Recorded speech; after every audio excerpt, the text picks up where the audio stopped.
Edo bedo sagbe. Emo. Wa bokia. Ko jima. Wa ko. Ko jima. Iga mi wa benia. Onye me asem. Oga hu me buduru da. Iya we no gbe na woro. Ori na woro. Me nwina nu gwane. Onye me no gisime. Iga wa mi bu wa iwari o mari. Eye wa gba. Wako. Ko jima. Ijima, okiani mayare, okiano mano. Unwe koto aden weke nwina nima. Umae fi ekegbe made. Eri yo no. Emi ya fe nu we unima. Eya wa duna. E mariri boy. Eya wa win na we no even we time ma koto ade. Igo no a. O delay yo. Eri yo no. E client no a. Ma no in ekwene. E kwara. Ijima, you never focus once, Nana. Yo no. You always on point. Yo no. Mama, you always on point. Mama, you too much. You know, say, as it better for you, it go better for us. Yo no. Now make us bring my friend come so that you go do the same thing when you do for us. For us. Make it still be like us. Mama, you too much. Ijima, to our Tony Maga. He said, when we Omana ga say, nor ye na dedegbe. Anoseni, o mama si e we na yagbe na wa ri ne yen wa o se dan no. No, tane. On your room di ma do we o si mana. Ma we do ma e we na yagbe Okpe ni ekebe mi ma wo bo no we na ya gbe o i ma ya ade wana no we ma na ya gbe ohun ina ni ma koto ade ma ibe akin aba de so edo kason ka we ma ibe zo we gidigidi o mu ma o ijima we na we no we ya we ni ma ko jima wa to yo gbe yo mo ibero eziza Omo wato ise mani ọmọ nori ego ari menu omi emi ri epa ajo rijo ma amami emi ri eso wa amu yen se ma amami otowe ami ekame noro umudia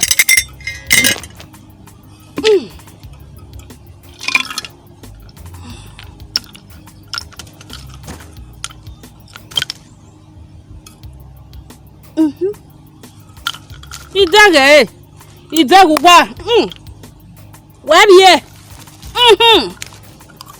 Omo ba ti ewe me o sapolo na bugware na bugwa mi o he ogwu agwatare o Omo awumawu Ogun yan amudi anu oku onurie na wa ajo ojijare so wa ise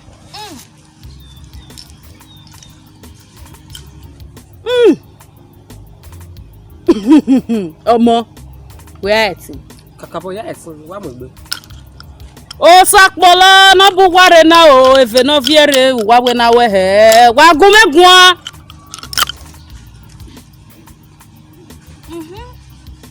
emi wa nwi na gugwa ba wa vie yo to wa be vie obe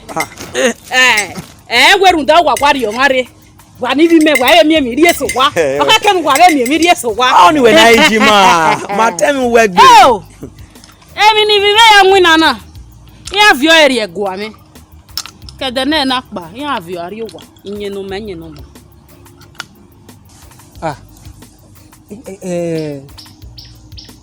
egbe ti we me gbenso egbe class go 6 months 7 months he respond he be mi re ya gbenso eso de 10 euro re eso de $7 re mi wa ya ri be mi wa ari ke hen na ri ya wa be the police wa be mu me awa gbe wo me ni ofone so kon pa no sapolo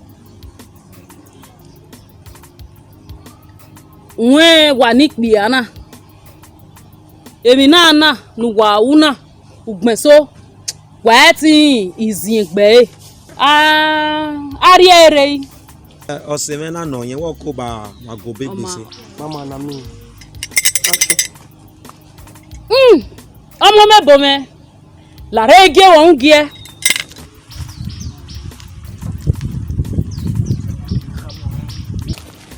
Utame egun no gbe yi gbe. Do ra seti.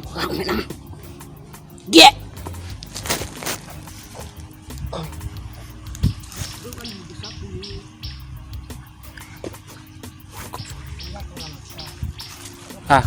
Ye don't need no so far yet ya What? so far yet ya we Lorire wa he. Wa ese. Ọmọ jegu enu gijerie mi nu. Omi emi ni ari enu na. Èmi náà ọ̀pá busun e ibi me no re Malaysia. Èyí tí ìweke. So kun ọ̀pá na o ma ere o. Owo asoduza eva uza ehanode iyen kere. Ijomo upijomo egbobi e pijo oko egbobi e. Awa. Mo we ne ya ye ti de gbe we. Sapolo. No. Edokpa ya we ede ya ohen ya senete. Ise. Kedene na pa we no sapolo we we na. Ise. Wo asena. Ise. Ba ti yan nu gwagugun Maga. Malaga. Maga. Maga.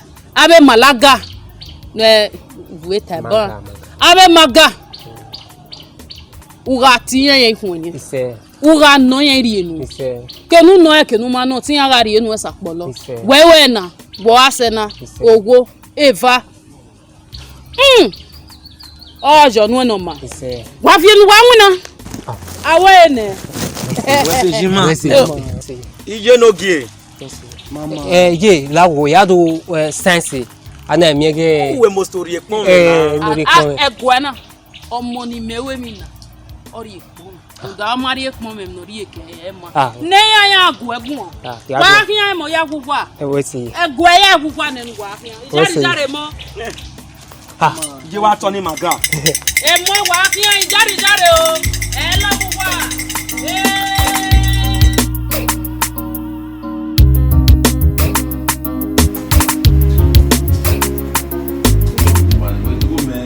They respond.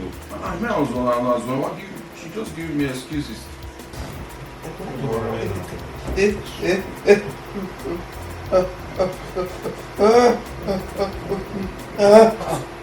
What up, that's what you like. What did you do? He? What's that? The data in my phone. Yeah, brass. Also, I watch the bluefin. I'm telling now. You made the finger the bone. You didn't watch bluefin. This blanket size. This blanket. Get breakfast. I feel like. Yeah, it's both white phone. Like you know, yeah, moment. I don't understand. Like and the word bluefin. You the price. Don't be dissenting. You collect. I collect. Don't be dissenting. Which collect you don't collect? Person go on the hustle there and then to subscribe. Who you are lawyer watching a blue film. My brother, wait, walking over or walking dig yiki. You are you go one. I don't go sit down and watch a blue film. Where will the bone finger for you? Do a also. What they do? You are already shaking with Donald. The more you watch this blanket tie. See. Yeah, back tomorrow you know you're ready for life. I beg. Hey, you way as no man. See, all this devil are the wrong way.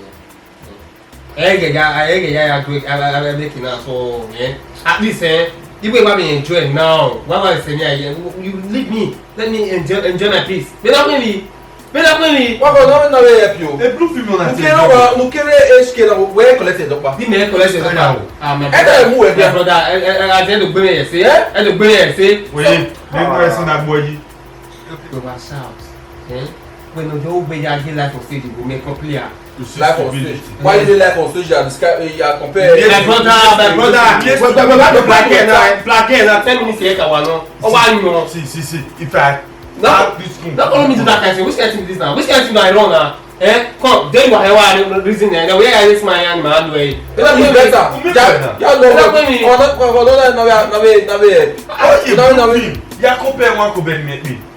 Yeah, which I did tell people I cover somewhere they play. Me tell you say no dey entertain myself with blue film. No watch it before that.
I'm really happy meeting you today.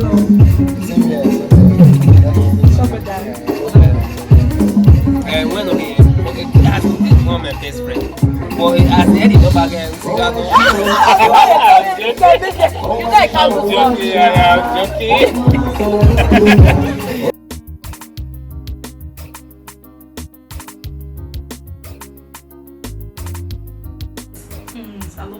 a marriage now.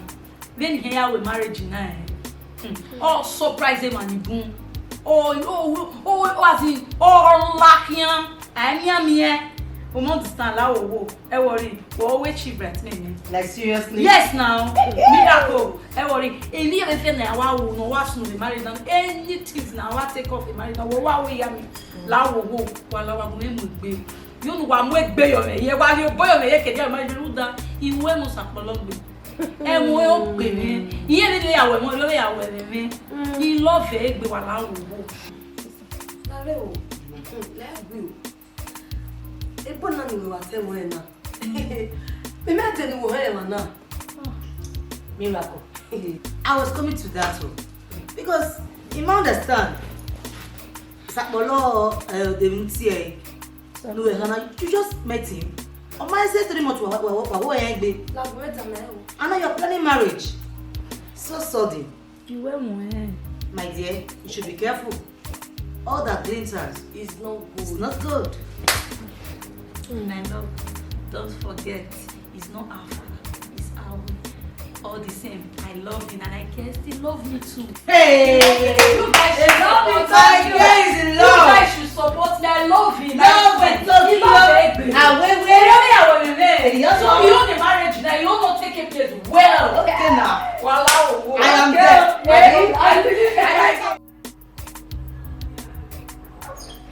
See, me wow, man. Our people is. I was saying no sassy while lady now. Imani will plus. That's exactly what I was talking. Amen. No sassy. Man, no can you make more ya? I'll go every day. Eh? What baffles me is when I have that to my prayer now is neya day to be obey madam or neya we me now. That's just the problem. You wa ogege e ma gbona ge okidikiri mi ya wa kin. O ma go o se gbe mi ya kin. Small to work still collect here now. Very soon our day will break. But also CJ they wa a quick money. You ma have gbe mi ni here boy na ge at the end the percussion room. But all we need to do is still to keep advising him. Maybe one day, or he. Just when I collect advice, I want to advise that campus. Only Udin and Pune. I don't know. That's what you just like. Where you use it one way.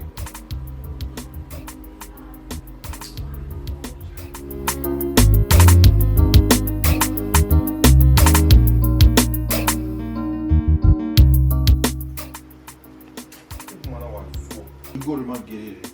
She's still a drag. What drag? I want to see you on video. I want to see you. Either you don't know. Hi guys. Oh, Sasko Peroro.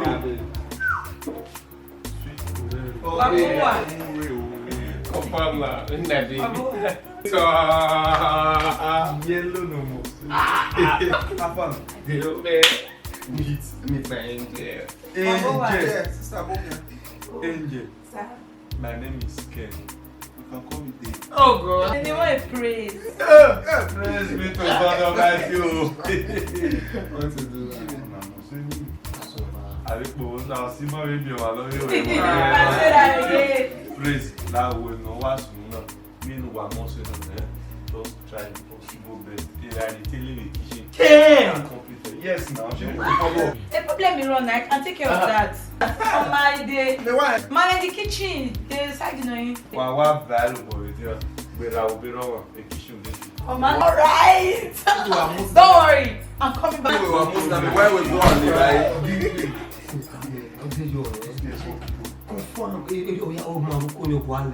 Oh boy, we keep me here. You were cool. But she had to follow up as she she don't pay the alone. I trust her. You get to package with one like you. Yeah, Come and go support her.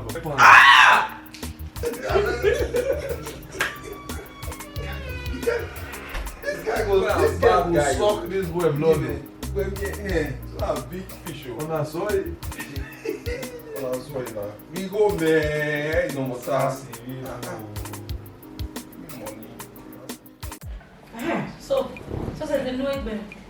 Camila, yeah. Okay. Is there no? Busy say now. No, that will be too small. Here say No. Okay, my work be 7 yo. 7 or 7. Okay. 7. What about Anyo? O kamujani mo ganyo ni makagwa le di event ni azineke na with the reception. Okay.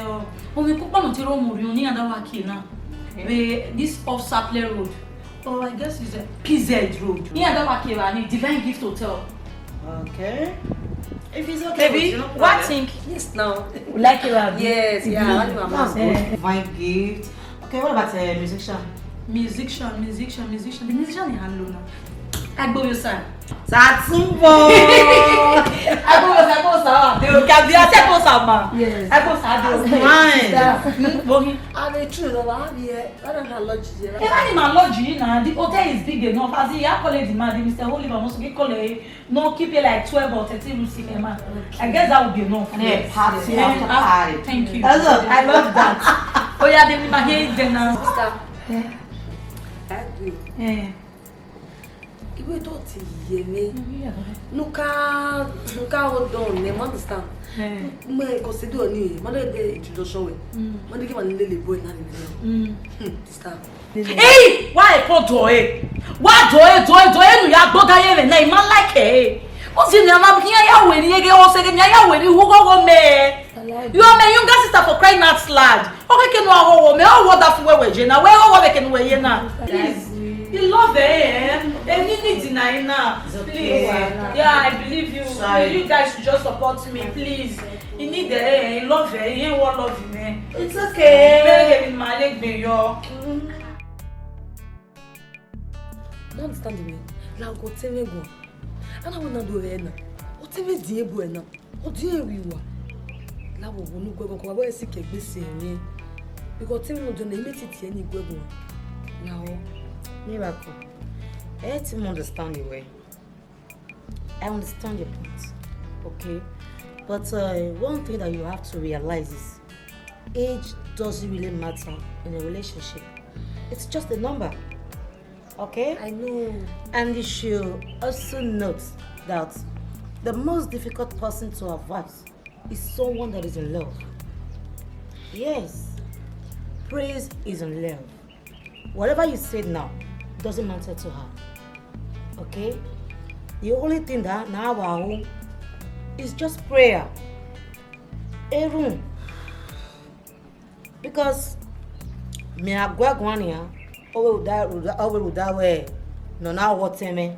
Hey no. What do you know what time? And they are dog gwania over that way one done. You know what that from way. So to avoid problem and to avoid conflict with both of you, just join her in prayer, okay? Now we won't. Forget it. Let's just pray for her, okay? No problem. It's okay, okay?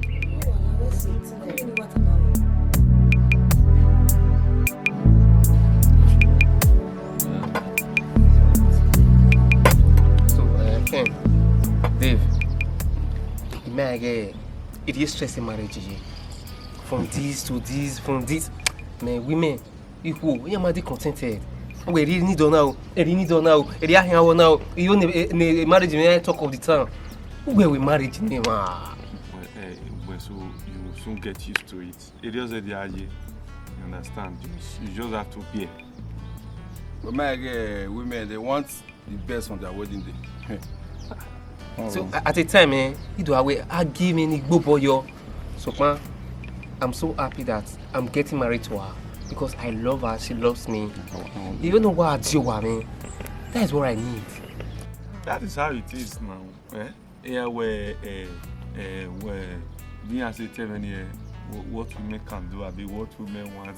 They need everything. What men can do. Oh, women can do better. Exactly. They need everything. You just have to bear and try your best. Why were you told it once and for all? In your bad man, we are happy with you. I will see you're making money, you are comfortable, and now you want to get married. The first lorry, you're wet, so you are having a standard life. Congratulations, my brother. We are happy for you. Or you may choose where as be smart. Where they worry, everywhere good. You know, soon we're there, man. Agboya la igbe fune. Ima eva kido de ba we ni lo wo kan gbe. Wa ma ke gbe ni e, wa calculate wo ya fe na go ya fi boy. Ima eva yan fi. If you only ya, maybe fear ya. Okay, da. Ima you mo eva ya. As in, we go condemn the ground. You might believe you will say. Confirm that. No, now. I don't say any see money. Say more. No, no, I see my way. Gary go, Baba. Gary go, kule boss. No, say. Oh, sa. Oh, Baba.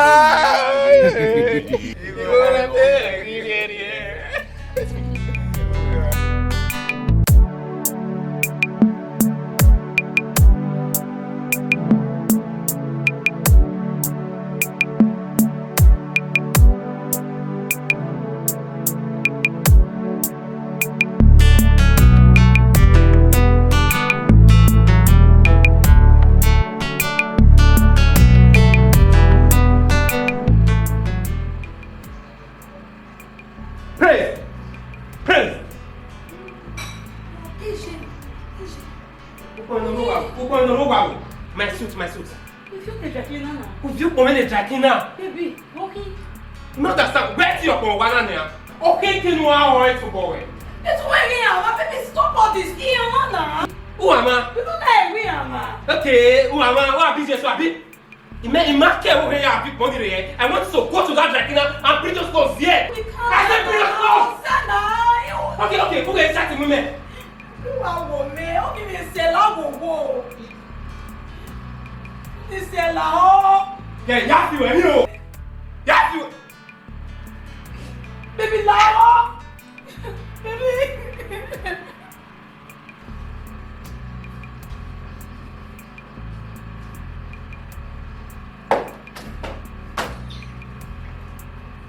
Let me go ahead. Yeah, what are you placing? You will place this thing. If not, we like do this for one hour. Rubbish.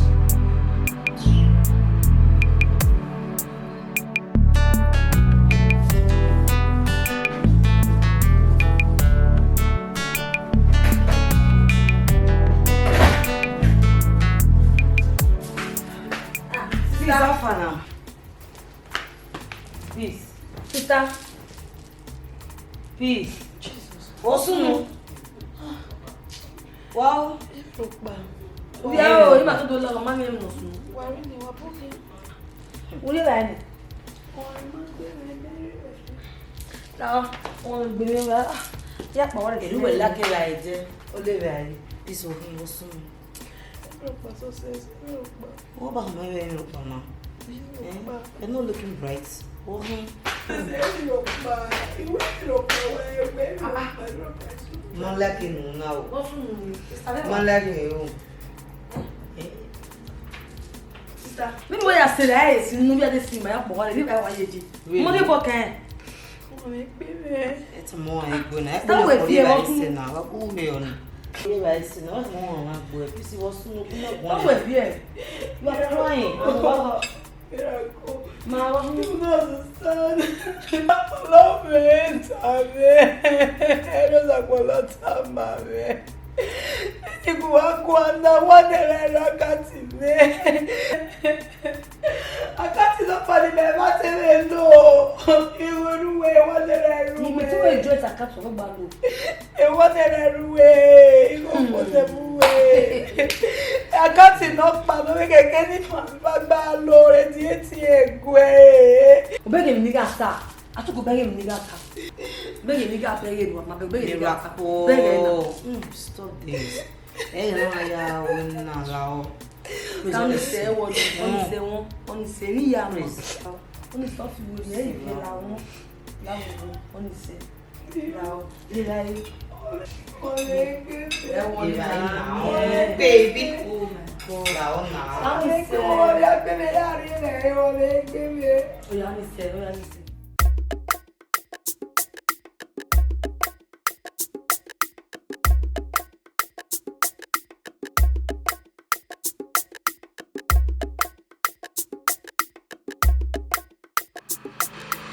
Oni we je.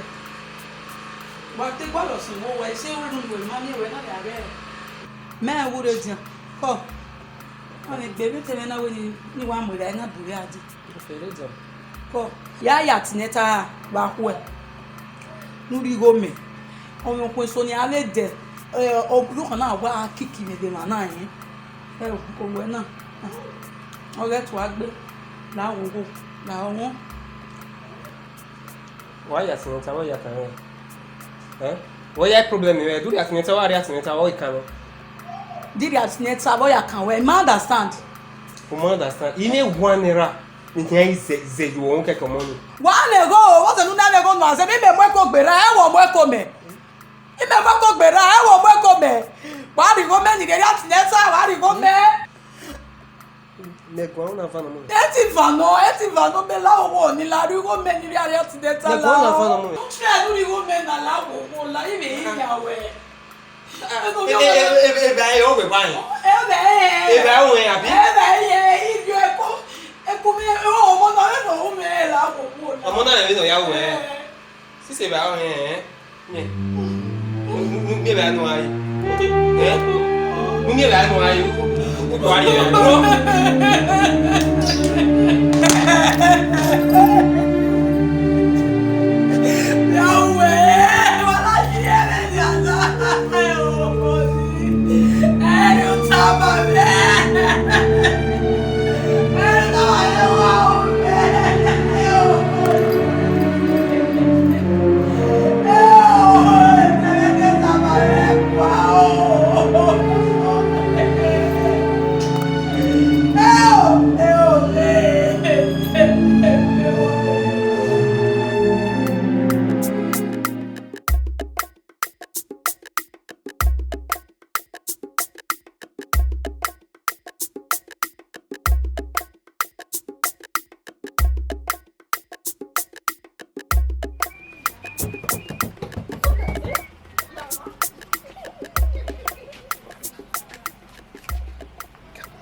Yay.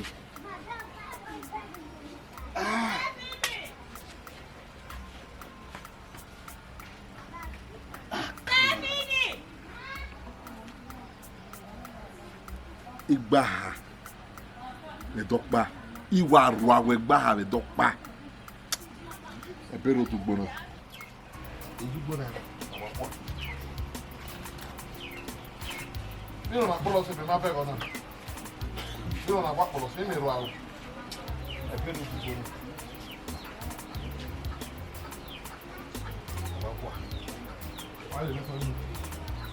Wow.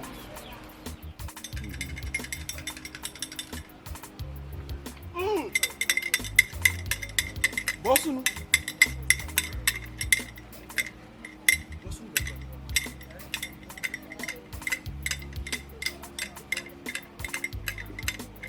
Ah, c'est bon. Comment ça? Aussi beau. Comment ça? Ok. Na. Ina warwa we gbaha. Igbaha na gbe na gbe. Iteri ugbo ma ijo nda yen egbe ebere odugbo ni. Sara ko gbe fa. Na we ado mi o mi fi ata na.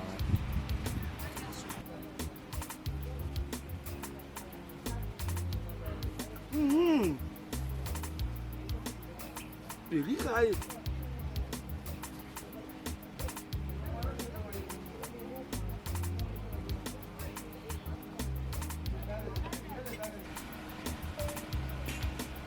Okuta na rwa webu. Kemu. Dube fada yi. Ni oja. Ni oja me. Ija.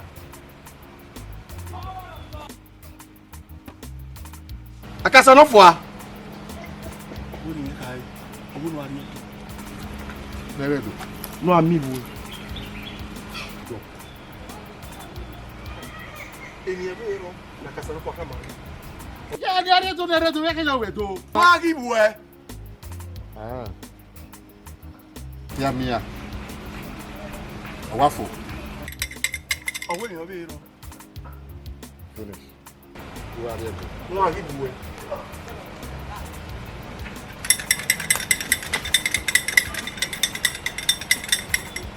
O ati ku bero ni. Yo gboro awon ni gene. Voilà.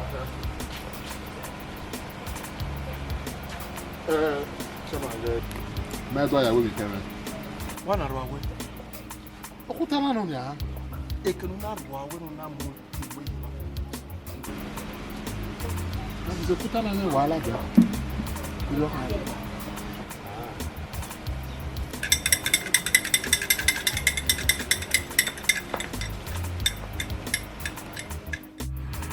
Benin Movies na.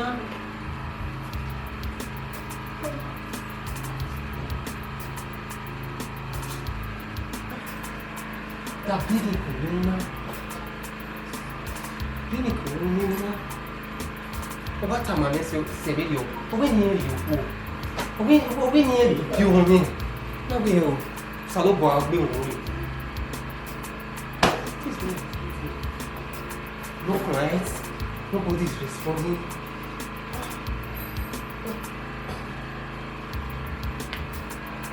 Que não que não muda mais. Eu já teria velho. Onde voa? Boa.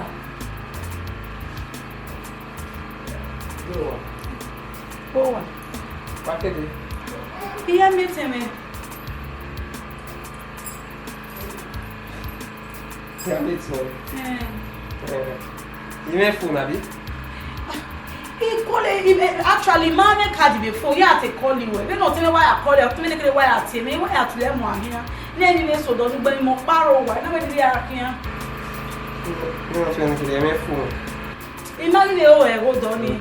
The matter important. What morning now? What my woman day important? Don't for my day important there. It's a man. They need to do on it. It becomes mine. Now do I have property? Which I know. Before you leave this house, you're supposed to take permission from me. You're supposed to tell me what time I'm going to get in here. I'll tell you when to go. Now, it's just again. You must tell me only where you are, right? On your say, I'm not going to take my attention. Oh, when okay? You know that you're a bad luck. You know that you're a bad luck to me. God forbid! You're a bad luck to me. Do you know that? Jesus. You're a bad luck to me, a very big one. Baby, stop when Since you I got married to you, I've been living from hand to mouth. Yet in deliver, I can also when I deliver. You understand? Now, next time around, I paid your bride price. From the day I paid your bride price, you automatically become mine, and mine alone. And when you come out, and when you come back, and when you move here, or when you decide. You understand? You understand? And you are ready to do what you want to know, man. Yeah, you know, you have to say, you know, this is not a good member. What the hell, man? What's it? It's one of your men. Who are you? I'm following you. Oh, please. My follow where you want go. If I don't know what I follow where you want go. All these things, STSO, understand? STSO. You know what's on you know what you want. Having your all your property, pack them and leave this out. Going nowhere. Il est que du bien. Il est que du bien. Il est que du bien. Il va y avoir un arrêt. Oh, voilà là, il y a un water flame là. Il est que du bien. One more comment. Il est que du bien. No leave, no transfer. I die with you. I'm here with you. Il est que du bien. Il va y avoir un arrêt. Il est que du bien. Moi. D'accord, le bois. Il va. What the fuck? D'accord, le bois.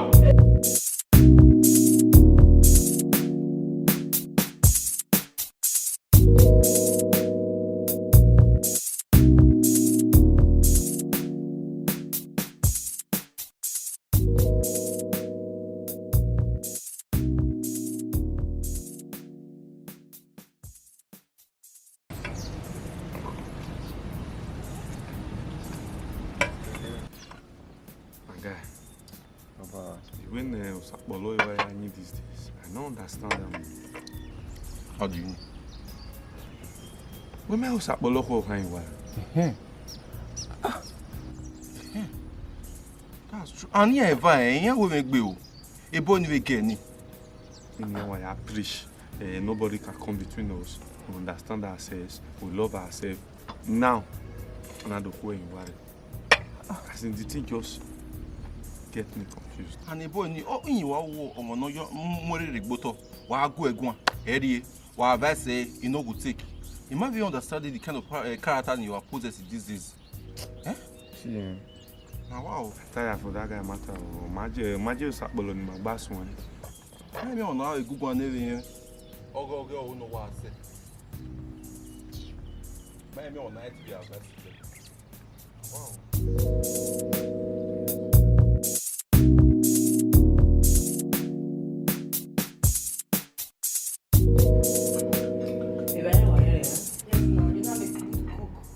Why?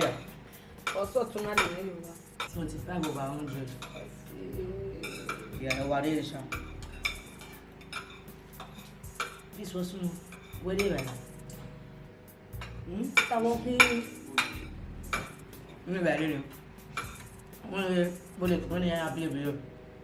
No way if you do. So, in a very street. What's the name? At the moment, issue in man, that's so much no matter anything. Also, but I'm not telling one now. Busy go and miracle go on. Tell me, we yama. Sorry, do you know? Motamawe, you will be you want to do now. That's for where are we? Tell you, that one. Yes, now. All the doing now. You will come begging. Okay? Just one way, if it's in your way, all the doing now. After prayer, you will come begging. Pick that strong woman. Okay? We will fit. Eh?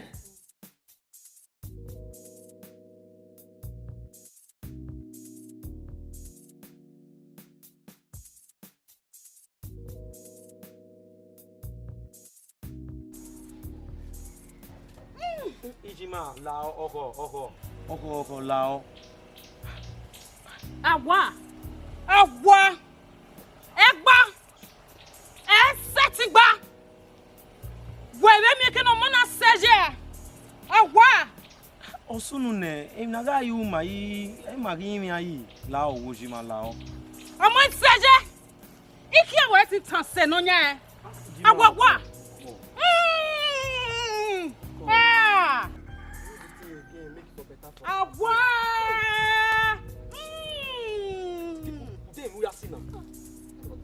Ah. Omo.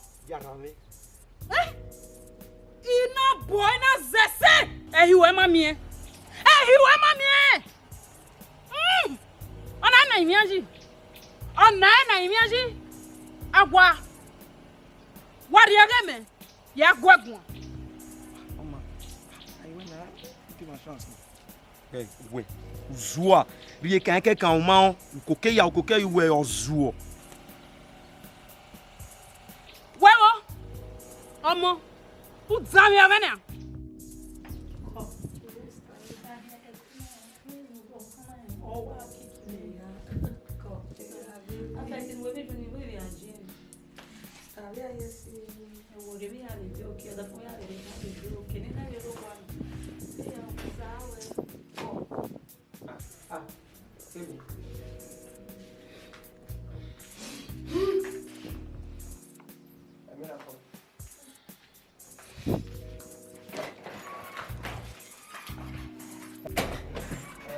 Miracle, lá.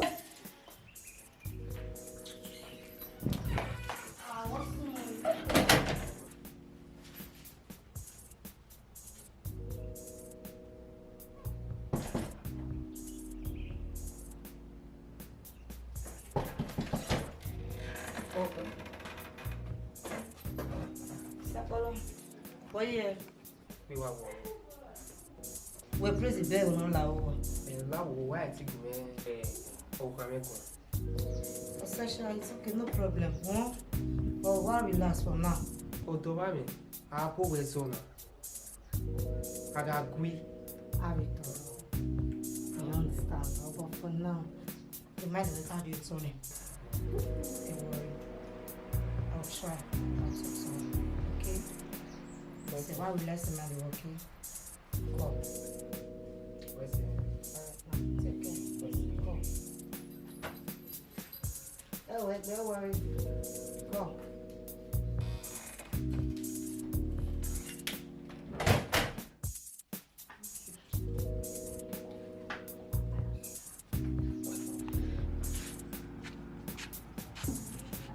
Aboki.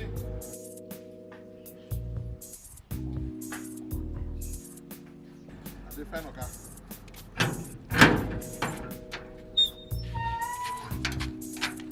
Yo.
Aroma.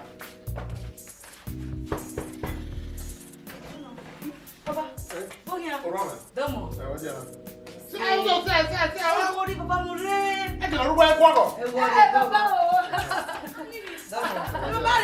Papa. Bogia, Papa. Sa. La jala wa be mu wete na la ore Papa jala.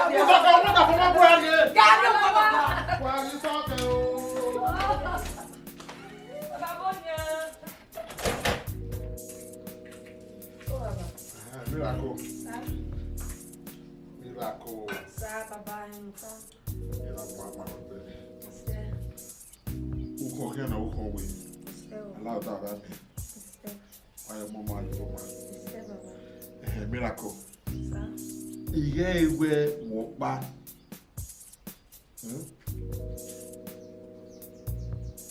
Iye we walk back. E can set in no tama. Yana me ene oh tuena woni kwalo wana iye jo wa ya. E ma na be. Baba. What's your no one more time? You say anything. Not my sister. And no you never know when I give. Okay. Okay. Baba come. Voilà de. Come. I go. Papa why are you? Tout à fait. Quelqu'un y arrive. Tout à fait. But very nice. Give me Baba.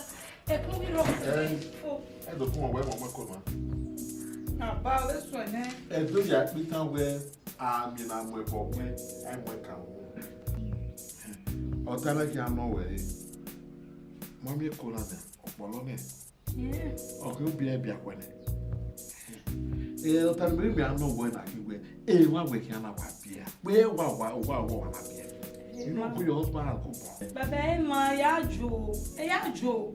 Ah, they didn't even mana. Oh, what for make na be? Just that when we any miracle na yon paro wa. O ti o da for any o se o le ze le gbe. O se ni na re mana. You know we na. Ya jo papa. E kona ọmọ na me ge gbe uki so ene. O me si baba no be ata o ele ne do. Mi no ya meta na. Igwe ni wa won ni we ni si obo si o kama we. No born for here o e je yo wa na. Wa here bia you go your husband go pon. Aye, agogo.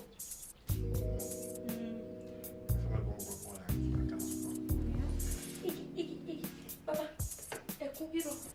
We ya wo me. Sapolo. Yes, marry stay Kube. Marry, yes, we marry me. We know we are all boy. You are married and you are okay, you are a man. But there might be something wrong with you that is bothering you no man. Because in the way you behave lately, this is unusual. Just imagine this recent. What makes you a man? And you are pretending with maybe everything is okay.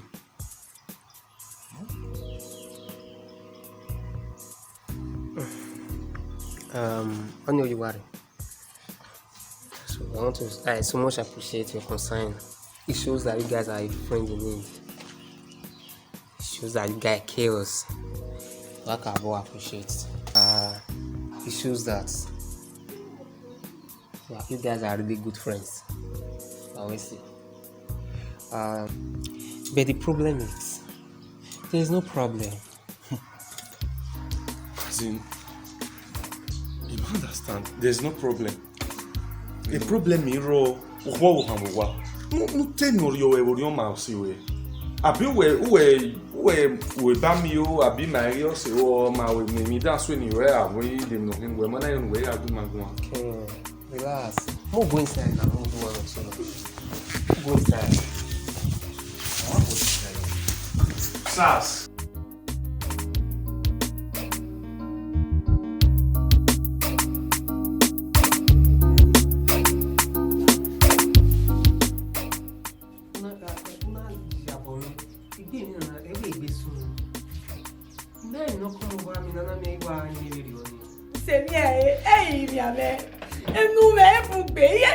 I can't take this any longer. I'm tired. When you pass through that way, who be me? Yeah, no, I got in it. Who me? When you know me? If we be very move, I can imagine. I will never take it on television. Be woman, be woman. If I tell you, I'm not going to try out tonight.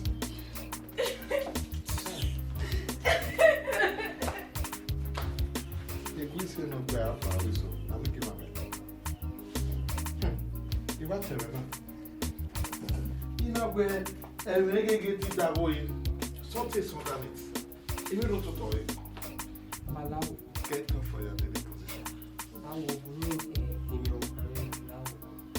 Igwa China where in Mama where or one pipe of water for everything. And you walk your in a way in a living way. In a way, in a way, I will watch him at the back. That's it. That's what it is. Ege magaro, Opa magaro, the Yahweh will work again. You know, no single ability time. Theater where but to be made don't have where if I really authority me, now I can't drive the husband. Then where they can manage. Look at your character. Look at your character. Again, Malakiri, I just school my way to be quick. Or not, a teacher might look on character. Everyone. When I see one, the Gaboria, here, I will say. Why don't I walk back? Because when we enter boy, I saw one is stop. Every look at that. Oh, one or boy, big bay, won't go on near Bama for there. That is you. But the jungle one brick it. You can have my matter. Yes, one bottle of tea. Or one coal. I don't know how I'm making it. Go for it. What was it?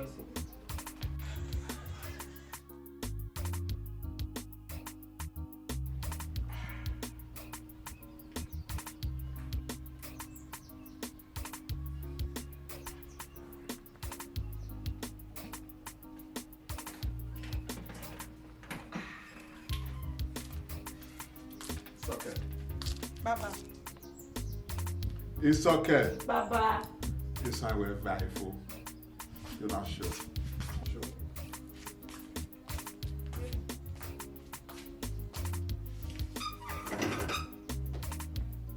You're about to go sit there. Baba, the lemon was any. Tota.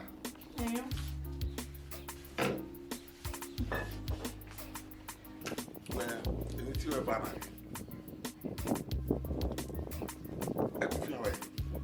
And I got them out. Imagine. All that farewell, or doing it, in no case, no one will jeopardize. If you know why I say your way, I think now our Benico, Una where in no where a back no, Una do read in here, or where we have a jeopardize. If you know, when I go. Ọ̀dáfún wẹ́ẹ̀ wẹ́ ènìyàn ó ní òkè ẹ̀yìn ó kí á dáná ẹ̀yìn ó kí á dáná ọ̀nà rẹ̀ náà lọ́wọ́ wẹ́ òun ẹ̀yà bọ̀dà yẹn wọ́n sì ní àwọn ẹ̀yà bọ̀dà yẹn. You must forgive him. Just forgive it. You don't want to forgive ìpìyà mọ́gìlì gbogbo ìnà ọ̀yà rẹ̀ kú láti a responsible man. Ìyá rẹ̀ owó kí á là wà nínú ìyá rẹ̀. Arigba no wa me wo na ya fe no hia wo na ya fe na me receive bia palo na me receive kakao na me ka na sisiga o any man irresponsible of that fair or puse wo ya you no kin no we no ya boda or that for na abu salomo we kire ya boda Baba, Baba, ẹgbẹ́ wo rẹ̀ mẹ́yẹ́ ti jó. Ó ṣàníyẹ owó pè àbí ọgbọ́n gbé. Mọ́ ó ṣàníyẹ ìrìn ní pass-through wò wá ní bàbá yìí ní jó. Ẹgbẹ́ wo rẹ̀ ní bàbá yìí. Èèmọ̀ àwẹ̀ yìí mà wá ayé kẹrin. Òwẹ́. Orí ọmọ wẹ́ nà fi. Wọ́n ẹgbẹ́ tó yà pé náà wà pẹ̀gbẹ̀ wò ìsàn. Àdó mi kì àná jẹ́ wẹ́ bàtà. Ẹ̀wọ́n tà náà. Ọmọ ẹkẹnu á pẹ̀sẹ̀ ìlànà bá. Orí ọmọ wẹ́ dò mí ẹ̀wẹ̀ fún. Do I go one systematically? When I thank you. Now, here do I go one with the normal key? A normal hour way. Why PS about me, mommy? A mana, Ella Manao, Esa Memao, Esubo Manao, in some of you when me, women or well or keka. Yes. Not about a way. What we will use and make a way we want to. It's better not the whoop of Bonia or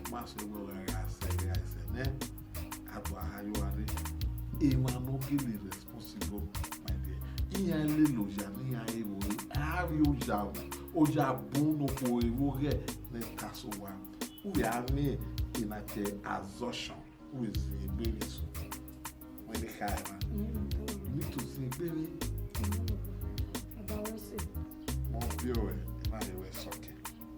To sell okay, and I was sucking. If you don't do a little beer, or who will be now, we are here a generous. When they hire, thank you. You not go. That me won't one way. Here will be the me and the no one was up. They will come away. You not go.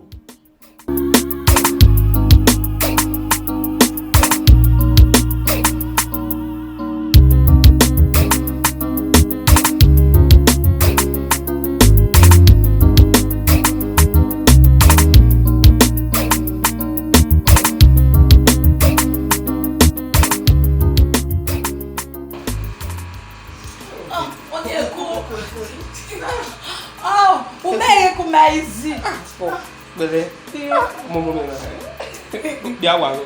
Wena. Oh bia. Opono munda. Amuda ja. Opono. Ba ya ho do ku do bia no gba ya. Ba ya. Bi wi no ko. Ta pa ti no. Ko we ya tele ba no. Yo ni ade ka sugun me. Kasu. O me me kina o me yan bi are ka sugun na iri bi. You boy are cool.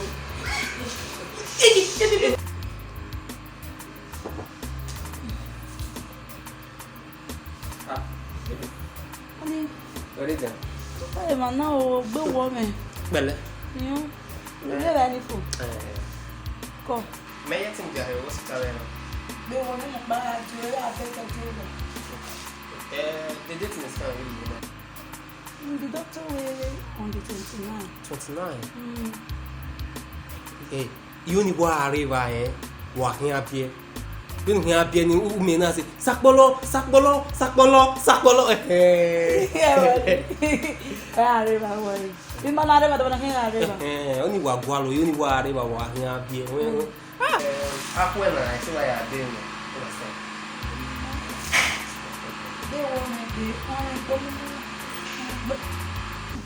Walking a moment, I may be on a bit. Then I might be a barbecue, barbecue, now. Catfish, never need. Put a king at the hotel. My catfish, barbecue, croca. Okay, cook. Halfway away, I don't know.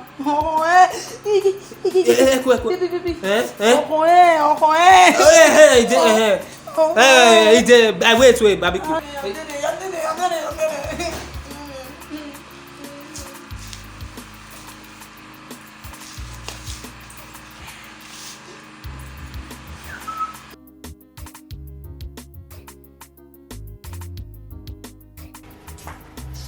Miracle. Alpha. What? Oh, you see? Woman, to mercy. My purpose. Si tu as été riche, je ne pas au majou. Quoi? It was very, very scary. Please. Mama, why women are oh no way. Oh, he to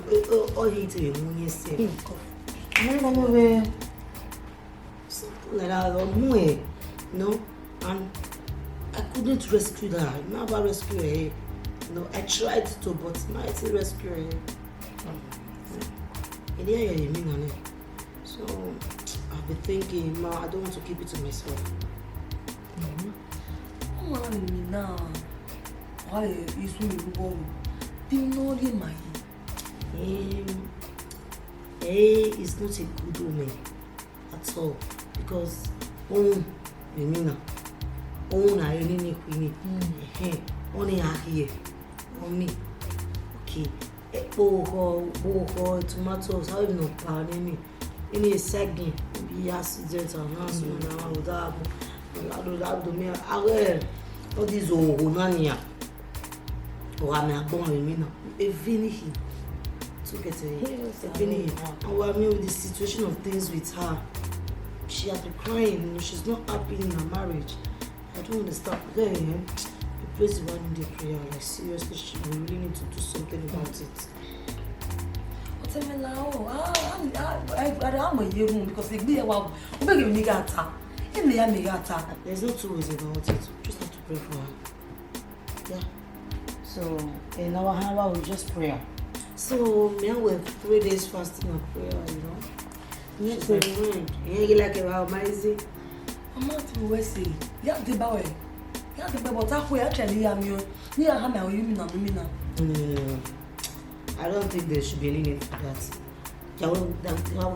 This fasting and prayer. After the fasting and prayer, you can go see her. Yeah, like I hope, but I will. She's my friend. No, let's see.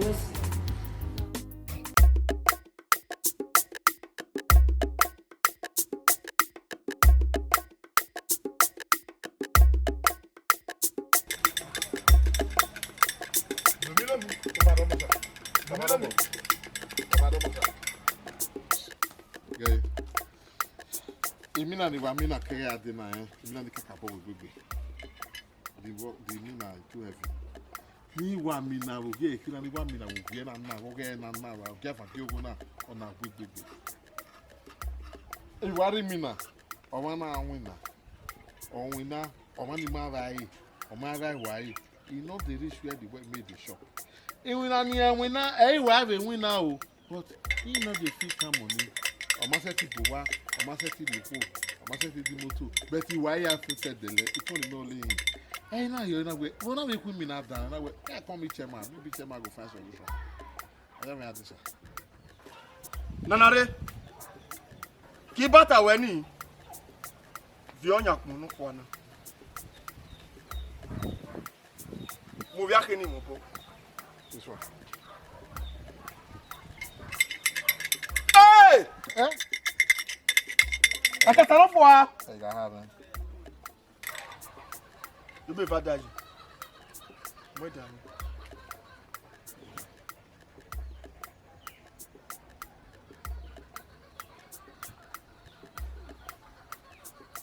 nothing there father mo mefa lomi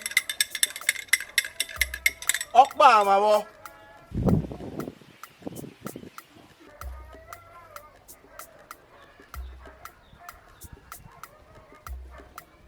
ika gewe ari edo be pa so pa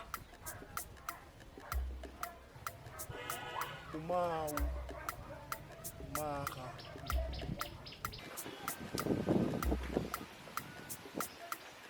so pa we na gije na lomi owu eni no amani o da owe ona bi omole Dae! Oh, sebe.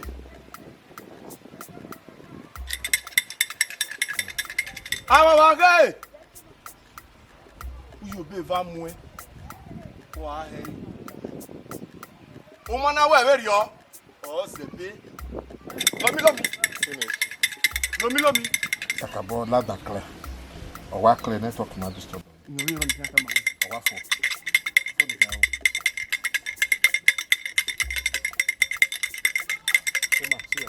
Wait, mama.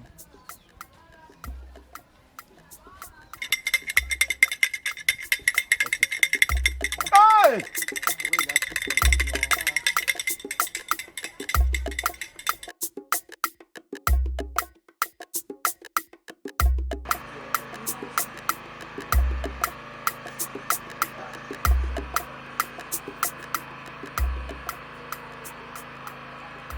Baby.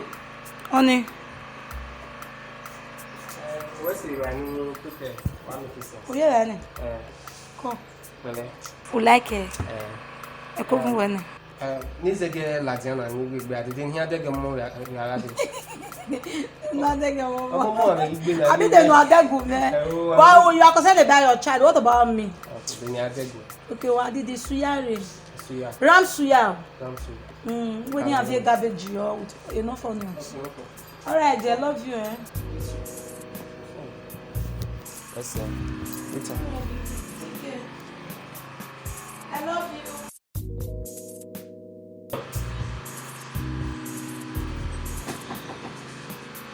How you doing?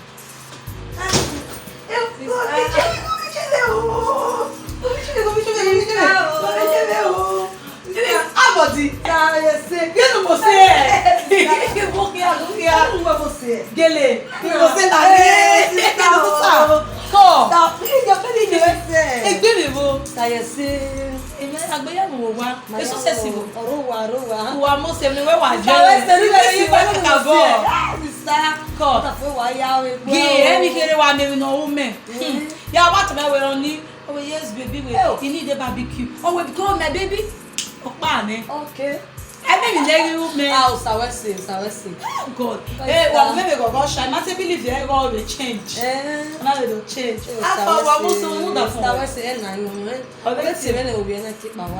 They know we eat dinner. No, we are the next month, yeah. Yeah, what do we for what it is? Nice time. Yo, because we are young. Stop. Ni one young and one be there. You let her man. What you want there? I was here. Okay, later now. Like whatever. You may be there. Memory. Hello? Yes.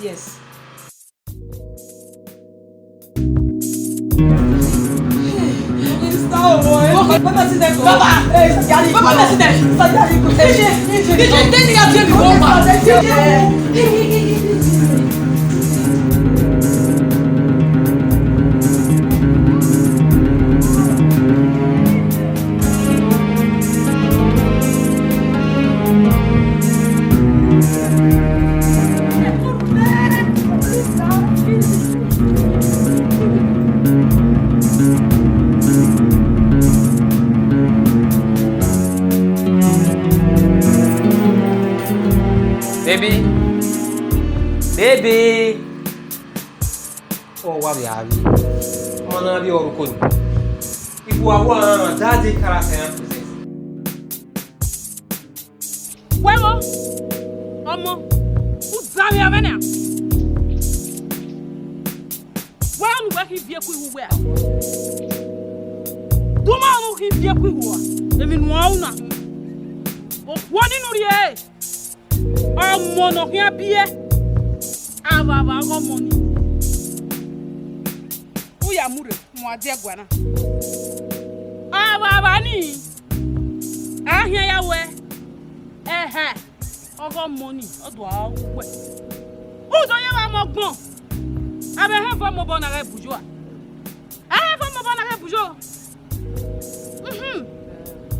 We do ama. Je fi o lawo. Sokma Ikwini no go wari ne. Wa ya gwolo. Omo, uga ya gwolo o. Kunza we. We go dojo. Uga mo baba, ogo mo ni. Ogo mo ni.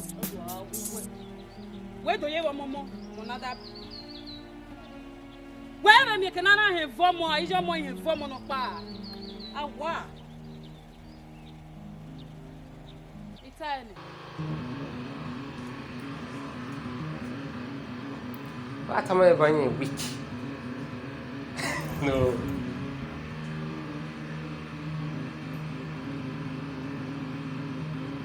Itu lagi bo.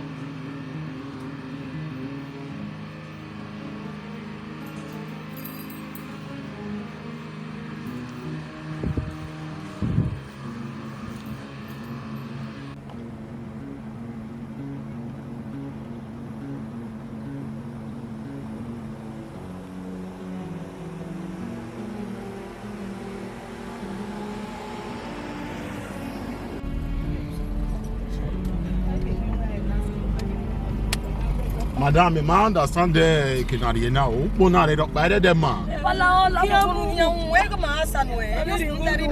Then no, you go answer me. Who go on my way? Go answer me. Go what you mean? Oh, yeah, you go back. You don't know, yeah, you pay. They don't like begging in jail. La go marry go pay. But then we man marry your jail. La go la. Anna, la go back away. Any ya ni me bona.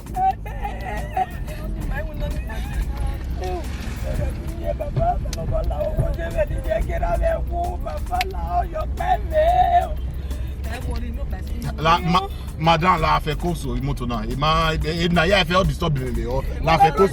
Il m'a la que ben na la fait course. Egbe mi ba le tale le gege we gberi ujia. Mo talk you.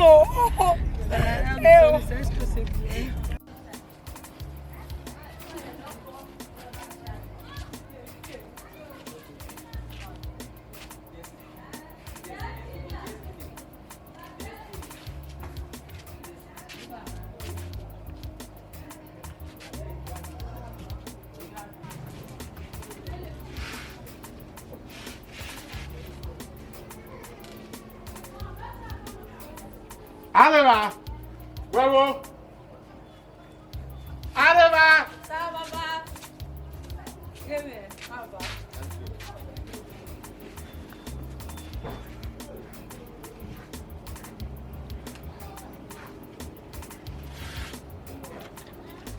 Papa de minha de.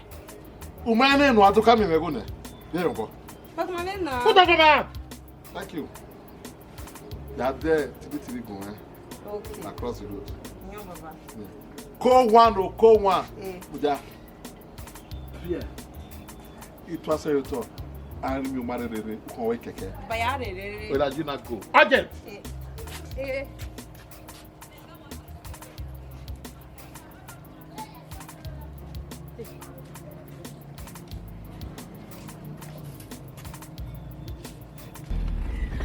Je vais écho.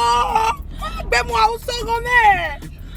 Madam, they know it's over way. They know it's over way. Egbe na ya women eh. Agwe ma be gupo na ma. They know to answer me. You no go we ask, you no go worry me na. Okay, my yari ba we, deri ono. Who Tony? Yari ba we. No.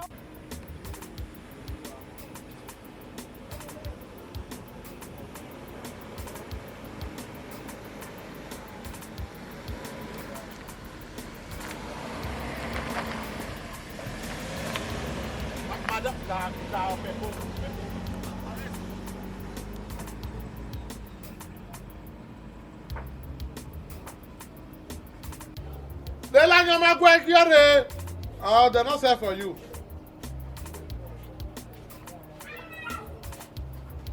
Baba, Irene. Baba. Agege.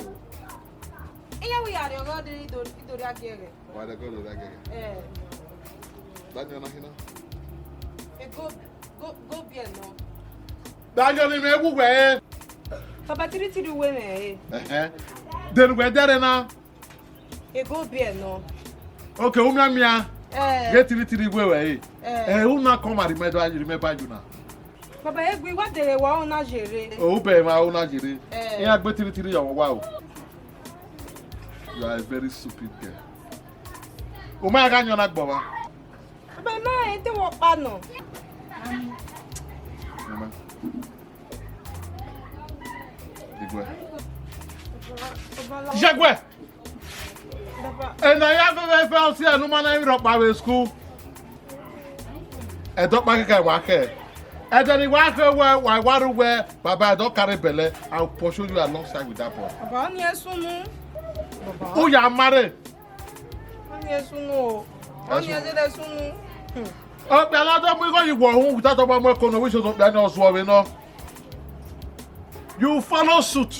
Whom you wrote one of your in the Agiania or 2 not joy soccer. I can't wear conene, I can't wear the Mugo. Yagana Mamma Conania or my Ybiania. But I have Jerry only. You have to emulate bad thing. Jerry, oh, Jerry. You go father. Now close your eye. Maybe I want you to devour a backbone. Idiot. Mary Rockba.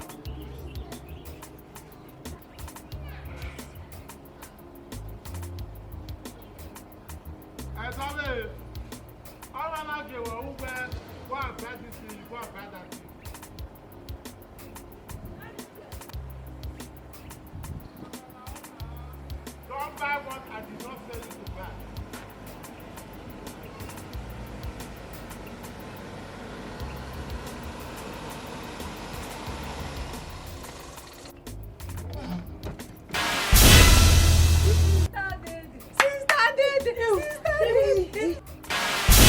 Baba! Baba! Sister Daddy! Baba! Baba, when I am with me now. When I am with me now, I have to show you Baba, what do I have to show you? Madam, la all this say. Everyone will walk on him. La what you go me nipa. What you go me? What you go me? Baba, why do you want that?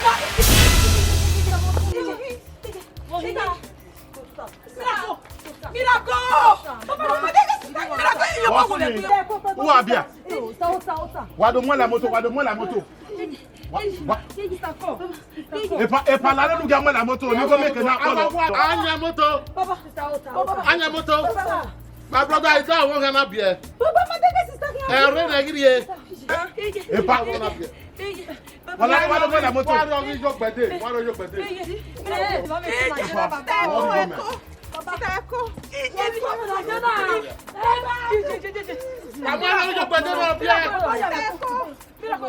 Larry, you go man, never look at you now. A party was it. If when you get motor to know we are this year, when can you get it? A party said, La when you are going, or a party woman. You go back to carry them.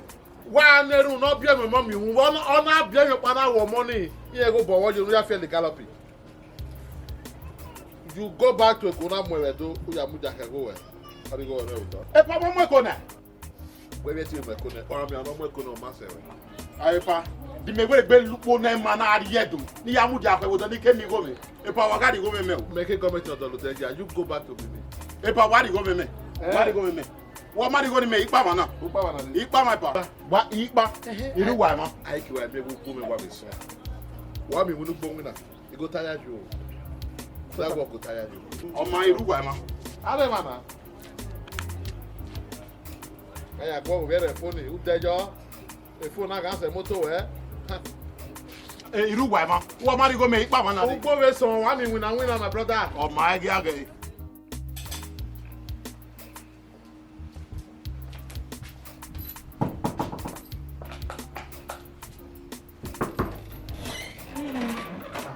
Bolo. Baba. Yes, say go. Okay. Last time, the president. You must understand. A praise. That should be in your house. Let's see. You only mean miracle. A miracle one now. Said she was going to your place. Miracle means you're going. Yes. Miracle means you're going. And the phone will come over.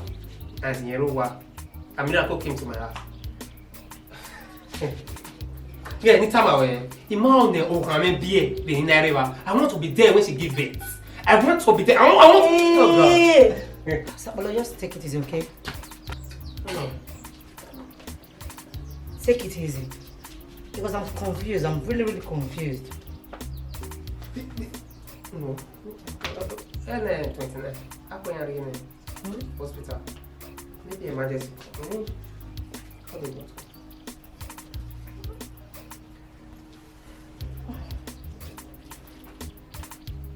Oh, Dr. Douglas. Yes, as everything. How is my wife doing?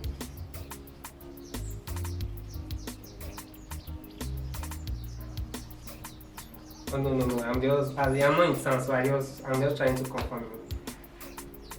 No problem. Thank you. Hospital, right? Where hospital?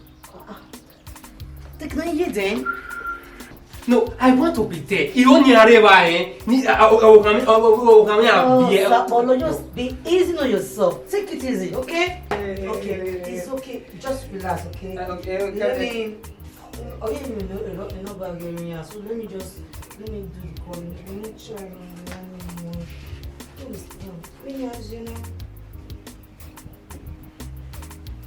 Hello, Kaba.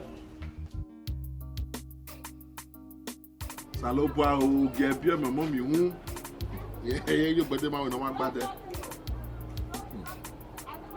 Never call. Oh, you know I feel like going to go and go for another. That's your bag. It might be natural no. I mean everywhere and I am very free. This one is natural. And I am better than you. I don't recycle no one. I just recycle like I come on the way. My brother, we want to call you. Who are back we are? Who don't see la poa?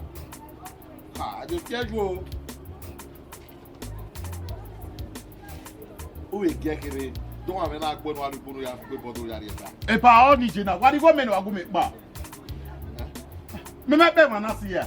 E go na we wagu kana problem. 5,000. Me am be go na answer no we. So pa o you ma biene no momo ya go ajo wane. E go na we emi o. My pikin go use your pikin take and pick us. I can make me answer no we. We are we made 10,000 naira we get me ari no we. So pa we ma go for you one me. Another one la one. Na how money me. We emi we ba. When I move, we don't like galloping. When I am galloping. Oh, Kenya, if we're there, if we're now, we don't judge away. Or money I love, money I like, if we're the other, I'm here for it. I thought that in a risk you do. Why are they room? And they don't know my job, they're bound one. May you get 200 naira? They can't be one more. You don't want you to joke. Mere nu weje ni wari go me ni wagu me pa. We are neru we te ba we me neru na we ko we are we wa neru we no we me jare re. So piero jare ajo wa.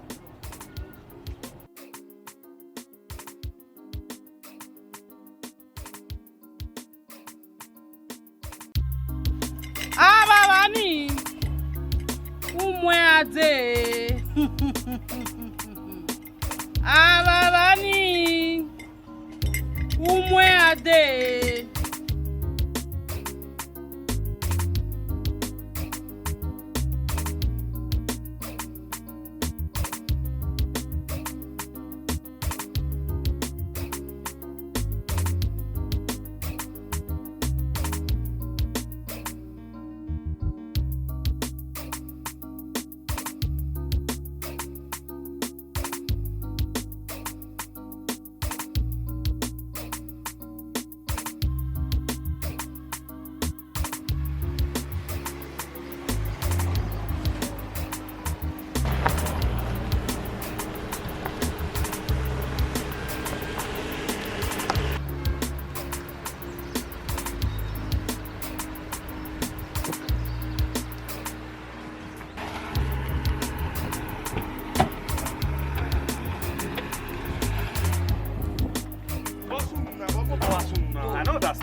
As in, when what it will be enough.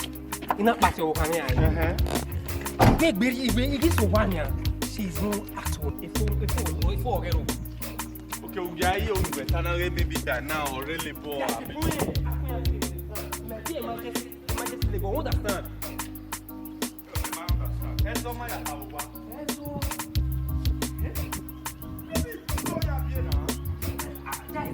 I got really for me be a hospital now. She just what you pray for is not deliver in safe hands. That is the point. That is the point. You are here, beer. I will be there.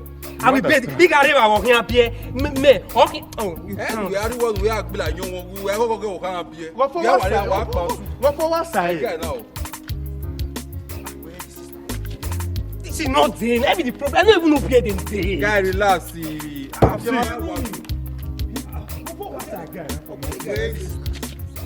They say sister not there. Maybe the problem now.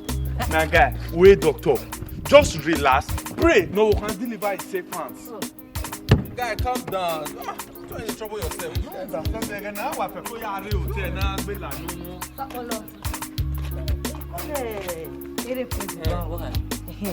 Oh, we are good now. Thank God. My brother, la moto. Carry you. Tell na yagbe la ni o na. No, me carry. Oh, la moto na pa na. Lima. I saw I be sure you know.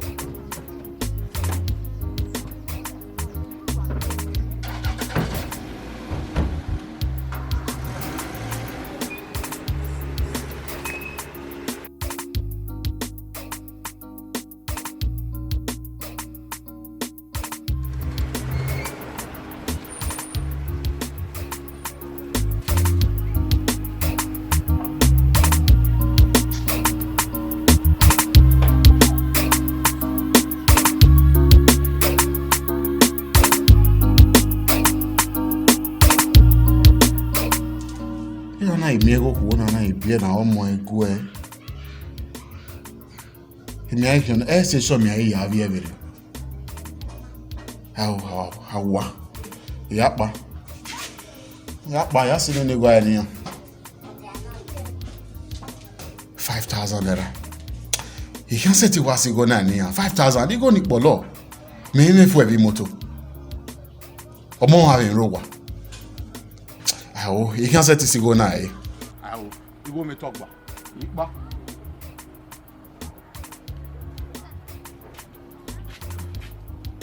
Salo bala no bien no mi mommy. Ah na we house. I want to work out take papa popo ne bi are phone. Or when you send it to papa popo, look at your life. Ah na we out there see I got maybe you know pa. Baba, it is not bien. It is not your fault. It is not bien. Amen.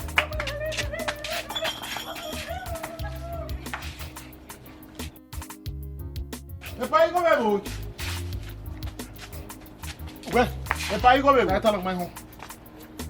Ama e pa ire wa dia o, ye mu dia ko we o. Sa we se o. Ya mi go be. Ah, ite wa lopo pe na ke no wi ade. 1 naira yi mi le gbari wa. Be mo wa me ro wa. Ah, o sa we se.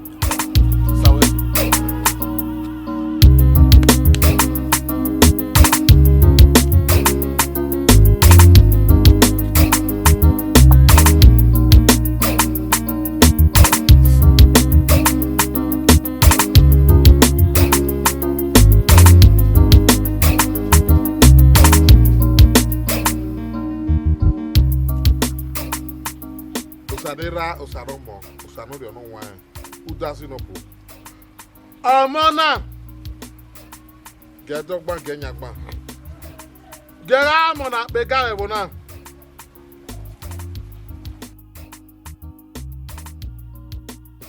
Give me a governor gebona. Every dana unari anusu. Egelele adi agbon ariana. O konera u, o konije. I get logo. Hey, na bro.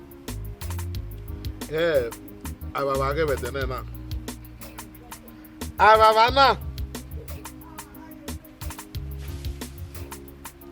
get back. Don't let that kill him.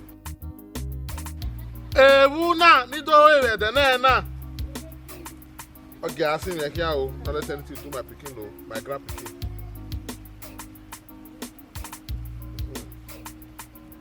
That's it. My don't make bad there. I'll come plant this thing for here, coconut.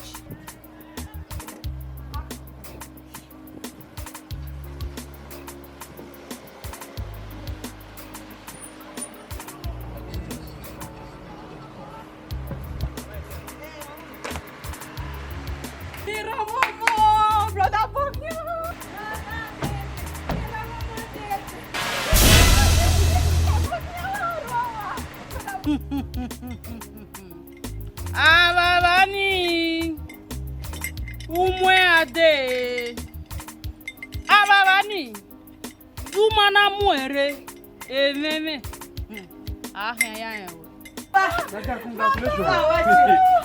You know what I mean, you know. Congrats.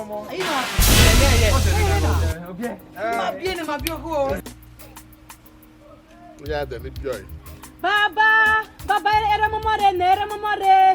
Inyare, era mamare, Baba. Baba, lare.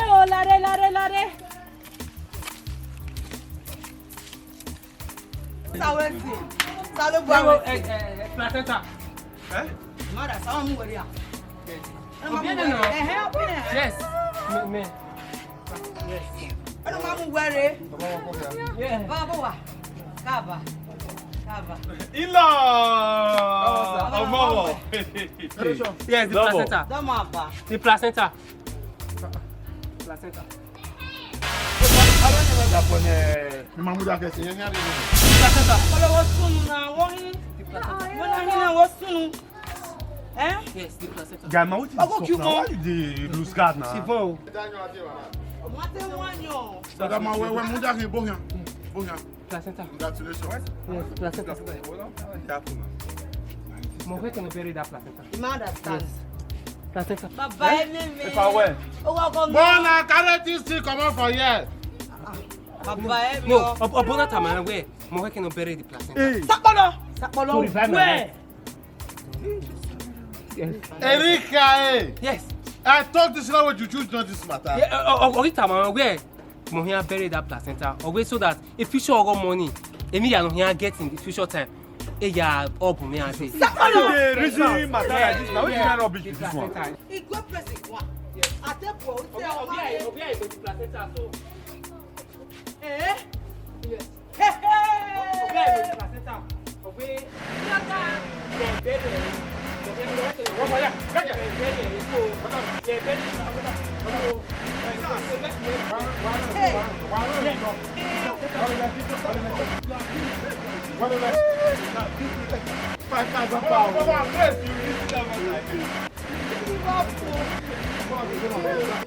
Don't reason that matter. Which kind of rubbish is this one? Yeah, the placenta.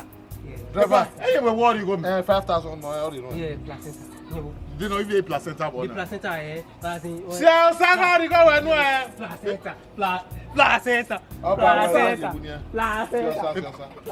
Follow him, or he go give you the money. 5,000. 5,000. Ba. The placenta. The 5,000. Placenta. Oh,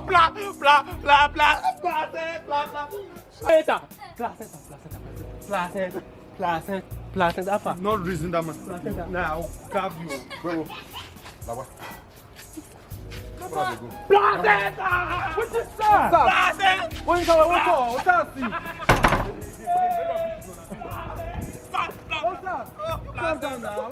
Placenta. Hey, So now they with me now. placenta, abi? Huh? Placenta.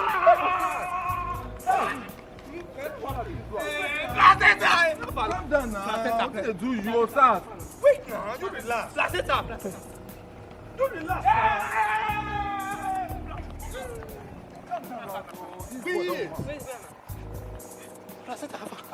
You stay for that place now. Start. Yes. What do you want to use placenta? Yes. Placenta. Start, calm down now. What they do you? Guy, have fun now. Placenta. Come now. What was that guy now? I don't understand.